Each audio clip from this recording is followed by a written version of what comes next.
வணக்கம் ரெதி.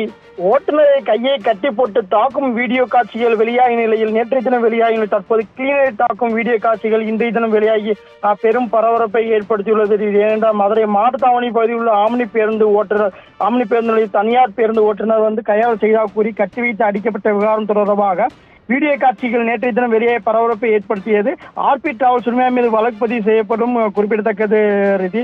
இந்த நிலையில் மதுரை மாட்டாவணியில் இருந்து திருப்பதி செல்லக்கூடிய பேருந்து ஓட்டுநர் மற்றும் நடத்துனர் முறைகேட்டில் ஈடுபடுவதாக உரிமையாளர்கள் புகார் வந்த நிலையில் புகார் தொடர்பாக ஓட்டுநர் கருப்பியாவை கட்டி வைத்து அடிப்பது போன்ற வீடியோ காட்சிகள் நேற்றைய தினம் வெளியாகியது. இந்த சம்பவம் தொடர்பாக மாட்டுத்தாவணி காவல்துறையினர் நேரில் சென்று நேற்றைய தினம் விசாரணை நடத்தி வரும் நிலையில் ஓட்டுநர் தொடர்ந்து தற்போது கிளீனரையும் தாக்குவது போன்ற காட்சிகள் தற்போது வெளியாகி சமூக வலைதளத்தில் வெறும் பரபரப்பை ஏற்படுத்தியுள்ளது.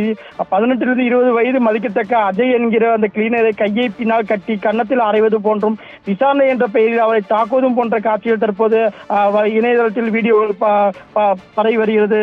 பேருந்து உரிமையாளர் ஓட்டுநர் மற்றும் கிளீனர் முறைகேட்டில் இருப்பதாக கூறி மாரத்தாவணி காவல் நிலையத்தில் புகார் கொடுத்துள்ளதாகவும் 3 லட்சம் ரூபாய் வரை இந்த ஓட்டுநர் கிளீனரும் என்று இந்த முறைகேட்டில் ஈடுபட்டுள்ளதாக காவல் நிலையத்தில் இதன் உரிமையாளர் புகார் தெரிவித்துள்ள நிலையில் இதுபோன்ற சிறுவரும் மற்றும் அதாவது கிளீனர் மற்றும் ஓட்டுநரை தாக்கியதாக தற்போது அந்த பேருந்து உரிமையாளர் மீது வழக்கு பதிவு செய்து காவல்துறை விசாரணை செய்து வருகின்றது. என தொடர்ந்து மதுரையை பொறுத்த மதுரை மாட்டுத்தாவணி பேருந்து நிலையத்தில் இருந்து அநேக தனியார் பேருந்துகள் செல்வது வழக்கம். இந்த நிலையில் இது மாதிரி மதுரையிலிருந்து திருப்பதி செல்லக்கூடிய இந்த தனியார் நிறுவனம் அந்த பேருந்தில் பணி செய்யக்கூடிய இந்த கிளீனர் மற்றும் நடத்துனர்களை இந்த கட்டி வைத்து தாக்கக்கூடிய இந்த வீடியோ காட்சிகள் சமூக வலைதளத்தில் பரவி பெரும் பரபரப்பை ஏற்படுத்தியுள்ளது.